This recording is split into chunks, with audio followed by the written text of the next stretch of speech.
Hi friends, నేను మీ ఇమ్రాన్ని. మరి ఈ పాఠంలో మనము కనుకనక అధికారి కవిత లెసన్ అనే దాని గురించి, దాని ఉన్మూఖీకరణ గురించి, అలాగే కనకనక అధికారి పాఠం యొక్క ఉద్దేశ్ గురించి, అలాగే కనకనక అధికారి కవి పరిచయ గురించి. సో కవితా పాఠం యొక్క ఉద్దేశం, విధా విశేష, కవి పరిచయం గురించి ఈ పాఠంలో మనం నేర్చుకోబోతున్నాము. మరి ప్రతి పాయింట్ కూడా చాలా మోస్ట్ ఇంపార్టెంట్గా భావించాలి. ఏదర్ 10th క్లాస్ కావచ్చు, లేకపోతే డిఎస్సి స్టూడెంట్స్ కావచ్చు. ఓకే ఫ్రెండ్స్, లెసన్లోకి వెళ్దాం. కనకనక అధికారి उन्मुखीकरण అండి. उन्मुखीकरण। सूत काटते थे गांधी जी, कपड़ा बुनते थे, चुनते थे अनाज के कंकर, चक्की पीसते थे। ऐसा था उनका आश्रम। गांधी जी के लिए पूजा के समान था श्रम। ఇక్కడ చూడండి, सूत काटते थे गांधी जी, कपड़ा बुनते थे, चुनते थे अनाज के कंकर, चक्की पीसते थे। ऐसा था उनका आश्रम। गांधी जी के लिए पूजा के समान था श्रम। సో ఇక్కడ క్వశ్చన్స్ ఏమిచ్చాడు, అసలు ఏంటి దీని మీనింగ్ ఏంటి అంటే, మరి గాంధీజీ మరి దారాన్ని నేసిన దారంతో మరి ఆ బట్టల్ని అల్లి, అలాగే అనాజ్ అంటే మరి ఏదైతే ధాన్యపు గింజలు ఉంటాయో వాటిలో నుంచి రాళ్ళు రప్పలు ఏమైనా ఉంటే తీసివేసి, మరి చెక్కీ పీసిన అంటే మరి చెక్కీ అనేది మనకి పాతకాలంలో బియ్యాన్ని ఆడిచ్చే రోకలు ఉండేది చూసారా, ఆ టైప్లో ఉండేది. మరి దాన్ని కూడా మరి ఆయన స్వయంగా చేస్తూ ఆ యొక్క అంటే ఎంత ఖాళీగా, ఏ టైం కూడా ఖాళీగా ఉండడం అనేది జరగదు. ఏ టైంలో కూడా ఆయన ఖాళీగా ఉంటూ విశ్రాంతి తీసుకోవడం అనేది చేసేవారు కాదు. ప్రతి నిమిషం, ప్రతి సెకండ్ కూడా కష్టపడుతూ ముందుకు వెళ్ళడం అనేది జరిగింది. మరి ఇక్కడ క్వశ్చన్స్ ఏమిచ్చాడు అనేది చూస్తే, గాంధీజీకి లియే గాంధీజీ క్యా క్యా కర్తే थे, గాంధీజీ ఏమేమి చేసేవారండి? सूत काटते थे, कपड़ा बुनते थे, अनाज के कंकर चुनते थे, चक्की पीसते थे। गांधी जी के अनुसार पूजनीय क्या है? పూజనీయ అంటే ఏంటి, దేన్ని రెస్పెక్ట్ ఇచ్చేవారు గాంధీ గారు? ఎస్, श्रम। हमारे जीवन में श्रम का क्या महत्व है? हम श्रम करने से, हम अत्यधिक श्रम करने से हमारे लक्ष्य को हम प्राप्त कर सकते हैं। సో శ్రమ का महत्व అని చెప్పి మనం ఈ రకంగా మన లక్ష్య ప్రాప్తి, లక్ష్య సాధన అనేది పొందగలం అని చెప్పి శ్రమ యొక్క ఇంపార్టెన్స్ని మనము చూడవచ్చు.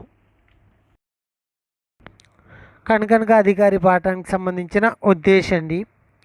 सामाजिक काव्य सृजन की प्रेरणा के साथ साथ सामाजिक काव्य सृजन की प्रेरणा के साथ साथ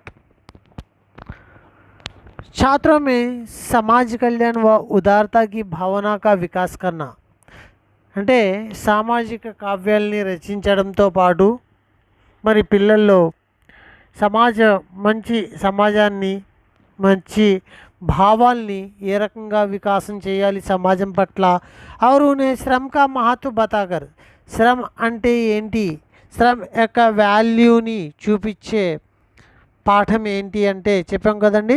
శ్రమ का महत्व बताने वाला पाठ का उद्देश्य है कनकनक अधिकारी। महत्व बताकर उसके पथ पर आगे बढ़ने की प्रेरणा देना इस पाठ का मुख्य उद्देश्य है। विधा विशेष, మరి నెక్స్ట్ ఏంటండి, విधा विशेष।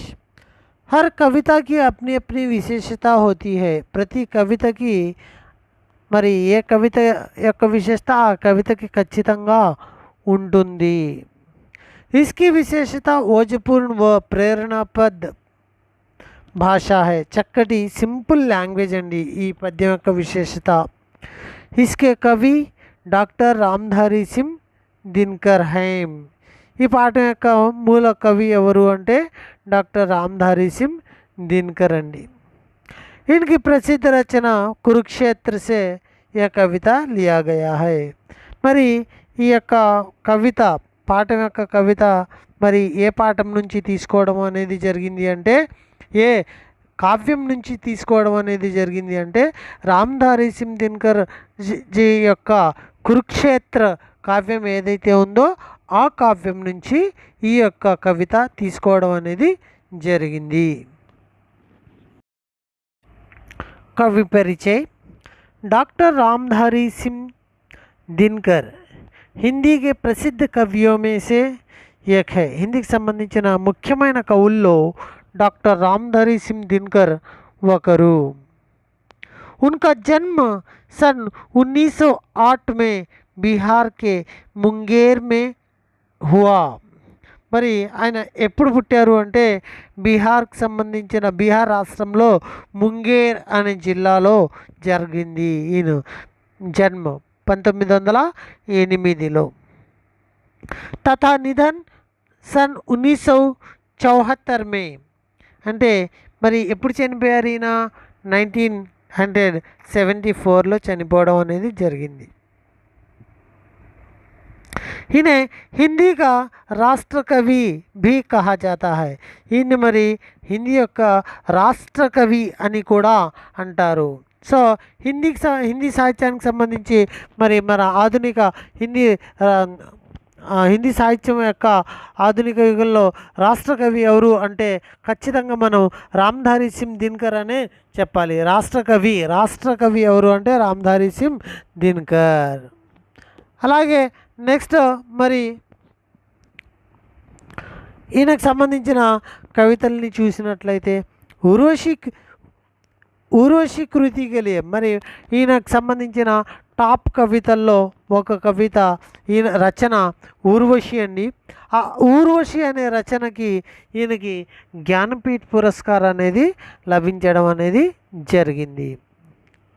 మరి ఈయన రచించిన ఇంకా రచనలు ఏంటి అంటే రేణుక, కురుక్షేత్ర, रश्मिरथी, परशुराम की प्रतीक्षा, रसवंती आदि इनकी प्रमुख रचनाएं हैं. रेणुका, कुरुक्षेत्र, रश्मिरथी, परशुराम की प्रतीक्षा, रसवंती आदि इनके प्रमुख रचनाएं हैं. उर्वशी काव्य के लिए ज्ञानपीठ पुरस्कार दिया गया है. रामधारी सिंह दिनकर जी को किस काव्य के लिए ज्ञानपीठ पुरस्कार दिया गया है? ఊర్వశి. సో ఈ రకంగా గుర్తుపెట్టుకోవాలి. ఆయన రచనలతో పాటు ఆయనకి ఏ కావ్యానికి జ్ఞానపీఠ పురస్కారం ఇచ్చారు, అలాగే ఆయన ఎప్పుడు జన్మించారు, ఆయన ఎప్పుడు మరణించారు, సో ఆయన రాష్ట్ర కవి బిరుదు అనేది ఉంది అనేవి మనం ముఖ్యంగా కీ పాయింట్స్గా గుర్తుపెట్టుకోవాలి. మనం ఎప్పుడు కూడా గుర్తుపెట్టుకోవాలండి, కవితని కవిత రూపంలో రాగయుక్తంగా చక్కగా ఒక చదివే కొలది చదవాలనిపించాలి, వినే కొలది వినాలనిపించాలి. ఈ రూపంలో కవితా పఠనం అనేది చేయాలి. एक मनुज संचित करता है अर्ध पाप के बल से और भोगता उसे दूसरा भाग्यवाद के छल से. नर समाज का भाग्य एक है, वह श्रम वह भुजबल है, जिसके सम्मुख झुकी हुई पृथ्वी विनीत नबतल है. जिसने श्रम जल दिया उसे पीछे मत रह जाने दो, विजित प्रकृति से पहले उसको सुख पाने दो. जो कुछ नस्त प्रकृति में वह मनुज मात्र का धन है, धर्मराज उसके कण कण का अधिकारी जन जन है. ఒక్కసారి మళ్ళీ రిపీట్ చేస్తానండి. చదివే ప్యాటర్న్ నేర్చుకోవడం అండి. एक मनुष्य संचित करता है अर्थ पाप के बल से, और भोगता उसे दूसरा भाग्यवाद के छल से। नर समाज का भाग्य एक है, वह श्रम वह भुजबल है, जिसके सम्मुख झुकी हुई पृथ्वी विनीत नभतल है। जिसने श्रम जल दिया उसे पीछे मत रह जाने दो, विजीत प्रकृति से पहले उसको सुख पाने दो। जो कुछ नस्त प्रकृति में है वह मनुष्य मात्र का धन है, धर्मराज उसके कण कण का अधिकारी जन जन है की बात చూద్దామండి। कोष्टक में दी गई सूचना के पढ़िए और उसके अनुसार कीजिए। जन पृथ्वी धन। जन पृथ्वी धन एक एक शब्द का वाक्य प्रयोग करते हुए उसके पर्याय शब्द लिखिए। ఒక్కొక్క పదానికి వాక్య ప్రయోగం చేయాలంటండి पर्याय పదాలు जन। आम सभा में असंख्य जन उपस्थित है हुए हैं। సరే వాక్య ప్రయోగాలు మీకు సెంటెన్స్ ఫార్మేషన్ బట్టి మీకు ఎలా కుదిరితే అలాగా ग्रामेटिकल मिस्टेक లేకుండా చేయాలి కాబట్టి చదవండి। पृथ्वी भारत देश का पृथ्वी पर प्रमुख स्थान है। धन धन से ही सब कुछ होता नहीं है। पर्याय शब्द जन लोग जनता प्रजा। जन लोग जनता प्रजा। जन लोग जनता प्रजा। पृथ्वी भूमि धरा जमीन। पृथ्वी भूमि धरा जमीन। पृथ्वी भूमि धरा जमीन। धन संपत्ति अर्ध वित्त। धन संपत्ति अर्ध वित्त।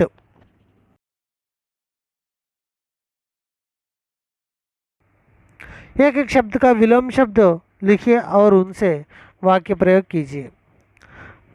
पाप पुण्य, सुख दुख, भाग्य दुर्भाग्य। पाप पुण्य, सुख दुख, भाग्य दुर्भाग्य। पाप चूड़न पुण्य कार्य करने से हमें सद्गति मिलती है। सुख धैर्यवान कभी दुख से नहीं डरता। అంటే రెండు పదాలు ఆపోజిట్ పదంతో వాక్య ప్రయోగం చేస్తున్నాడు। भाग्य साधारणतः हर व्यक्ति अपने भाग्य पर इटलाते हैं। भाग्य అంటే అదృష్టం, दुर्भाग्य అంటే दुर्भाग्य दुखित होते हैं। जन जन कण कण సో పునరాక్తి పదాలు झम झम चम चम चम चम ఇలా చూసాం కదా। సో जन जन वर्षा के कारण जन जन का मन हर्ष से भर गया है। कण कण कण कण का अधिकारी जन जन है।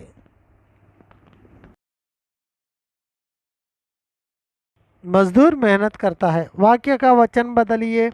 मजदूर मेहनत करते हैं। सो वचन అంటే మజ్దూర్కి మజ్దూర్ మెహనత్ మెహనత్ కర్తాకి కర్తే హైకి హైమ్। చూడండి మజ్దూర్ సింగులర్ అయినా అంటే ఏకవచనం, మజ్దూర్ ప్లూరల్ అంటే ఇక్కడ పుల్లింగ పదాలు అకారంతో ఎండ్ అయ్యే పుల్లింగ పదాలు ఎటువంటి మార్పు ఉండదు। మజ్దూర్ మజ్దూర్, బాదల్ బాదల్, సముద్ర సముద్ర ఇలాగా ఏవైతే పదాలు ఉంటాయో అకారంతో ఎండ్ అయ్యే పుల్లింగ పదాలు ఎటువంటి మార్పు ఉండదు। అలాగే ఈ కారంతో మొదలయ్యే ఎండ్ అయ్యే ఈ కారంతో ఎండ్ అయ్యే పుల్లింగ పదాలు ఏవైతే ఉంటాయో అవి కూడా మరి ఎటువంటి మార్పు ఉండదు। లైక్ మోతి మోతి, మోతి మోతి అని। ఓకే नेक्स्ट मनुष्य मजदूर भाववाचक संज्ञा के बदल कर लिखिए। मनुष्य की भाववाचक संज्ञा ఏంటి మనుష్యత। మజ్దూర్ की భావవాచక సంజ్ఞ ఏంటి మజ్దూరి। ఈ మనుష్య అనేది జాతివాచక సంజ్ఞ అండి। మనుష్య అనేది జాతివాచక సంజ్ఞ। ఒక జాతిని సూచించే పదాలని జాతివాచక సంజ్ఞ అంటాము। మనుష్యత హృదయంతో చూసే సంజ్ఞాపదాలు అంటే కంటికి కనిపించదు। మానవత్వము కంటికి కనిపించదు। మజ్దూరి శ్రమించే గుణము కంటికి కనిపించదు। సో మజ్దూర్ కనిపిస్తాడు, కష్టపడేవాడు, జాతివాచక సంజ్ఞ మజ్దూర్। మనుష్య జాతివాచక సంజ్ఞ। మనుష్యత మనుష్యత భావవాచక సంజ్ఞ। మజ్దూరి భావవాచక సంజ్ఞ। అధికార్ అనేది ఇది భావవాచక సంజ్ఞ అండి.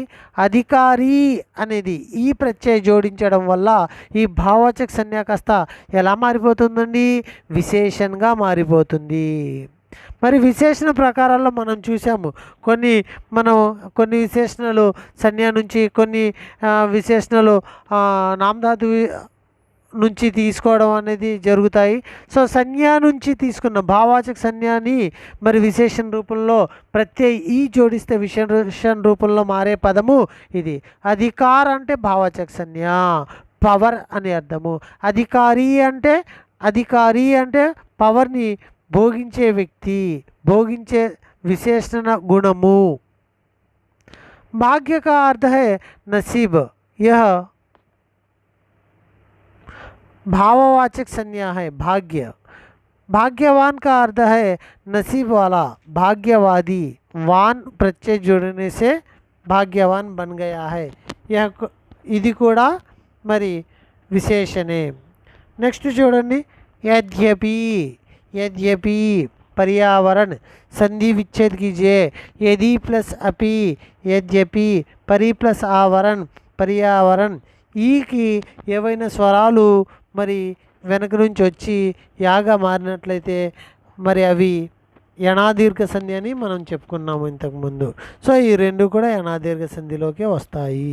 అలాగే శ్రమ్జల్, నబతల్, భుజబల్. చూడండి సమాస్ అడిగాడు. శ్రమ్జల్, శ్రమ్కాజల్. ఇది శ్రమ్కాజల్ అంటే మరి తత్పురుష సమాస్లో కూడా వస్తుంది. శ్రమజల్ అంటే ఇక్కడ బహుర్వీహి సమాసాన్ని ఎందుకని చెప్పుకున్నాము, మరి బహుర్వీహి సమాసాన్ని ఎందుకు చెప్పుకోవడం జరిగింది అంటే శ్రమ్జల్ అనేది మరి పసీనాని సూచిస్తుంది. బహుర్వీహి శ్రమ్కాజల్ తత్పురుష సమాస్ అండి, బహుర్వీహి సమాస్లోకి రాదు.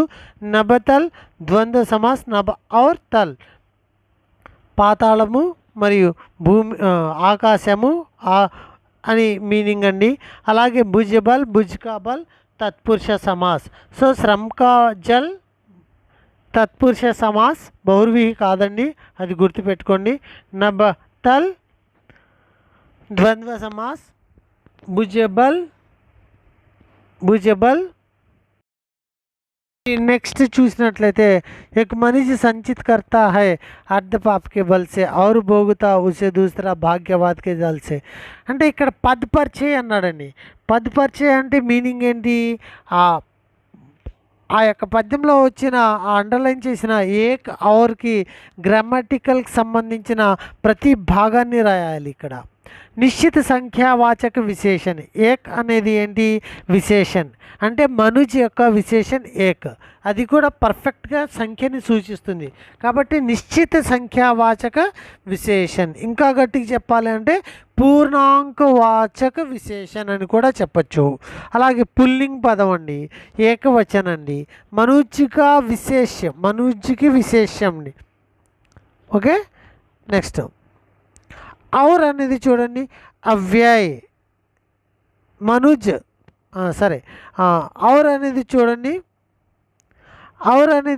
ఇక్కడ अव्ययम अंडी ఇది संयोजक समुच्चय बोधक दो वाक्यों को मिलाते हैं. नेक्स्ट छोड़ो, जिसने श्रमजल दिया उसे पीछे मत रह जाने दो. जा చూడండి, जो प्लस अन जिसने, అలాగే వహ ప్లస్ కో ఉసే. అంటే మనకి కారక్షీణాలు ఏ ప్రత్యయతో కలిస్తే ఎలా. నెక్స్ట్ చూడండి, మరి एक पहला प्रथम, दो दूसरा द्वितीय, तीन तीसरा तृतीय. ఏమైనా గుర్తుకొచ్చాయా ఫ్రెండ్స్?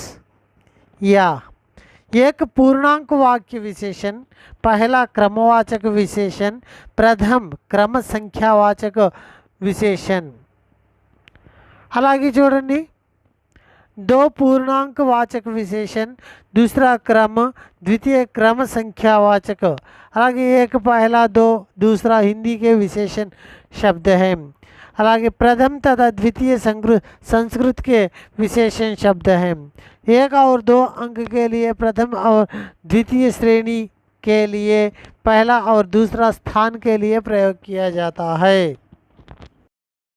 విశేషణ టాపిక్లో చాలా క్లియర్ కట్గా మనము ప్రీవియస్ క్లాసెస్లో మనం చెప్పుకొని ఉన్నాము. అభాగ్య, దుర్భాగ్య, సుభాగ్య పదాలలో ఉపసర్గ ఏంటి అని చెప్పి అడిగాడు. మనకు తెలిసిందే, అభాగ్యలో ఆ, దుర్భాగ్యలో దుర్, సుభాగ్యలో సు. అలాగే ప్రాకృతిక్, అధికారి, భగవాన్, భాగ్యవాన్. ఇక్కడ మరి చూడండి, ప్రాకృతిక్లో ప్రత్యయ ఇక్, అధికారిలో ప్రత్యయ ఈ, భాగ్యవాన్లో ప్రత్యయ వాన్. సో ఏ పదాలైతే ఒక పదానికి ఒక వర్ణం కానీ ఒక పదము కానీ ముందు నుంచి యాడ్ అయ్యి ఆ పదం యొక్క మీనింగ్ని మార్చగలిగితే దాన్ని ఉపసర్గ అంటాము. అభాగ్యలో ఉపసర్గ ఆ, దుర్భాగ్యలో ఉపసర్గ దుర్, సుభాగ్యలో ఉపసర్గ సు. అలాగే ప్రాకృతిక్, అధికారి, భాగ్యవాన్ ఏదైనా పదానికి వెనకాల నుంచి ఏదైనా వర్ణం కానీ ఏదైనా మరి ఒక పదము కానీ యాడ్ అయ్యి మరి ఆ పదానికి మీనింగ్ మార్చగలిగితే దానిని మనము ఏమని చెప్తాము? ఎస్, प्रत्यय చెప్తాము. पुरुष श्रमिक के रूप में मेहनत करते हैं, लिंग बदलिए. स्त्रियां श्रमिक के रूप में मेहनत करती हैं. ఓకే ఫ్రెండ్స్, మరి దీంతో ఈ వీడియోని ఎండ్ చేద్దాము. పూర్తి గ్రామర్ టాపిక్ని చక్కగా నేర్చుకోవాలి. అలాగే ప్రతి ఒక్క పాయింట్ని కూడా మోస్ట్ ఇంపార్టెంట్గా భావించి మనము ఫాలో అవ్వాలి. Okay, thank you to one and all.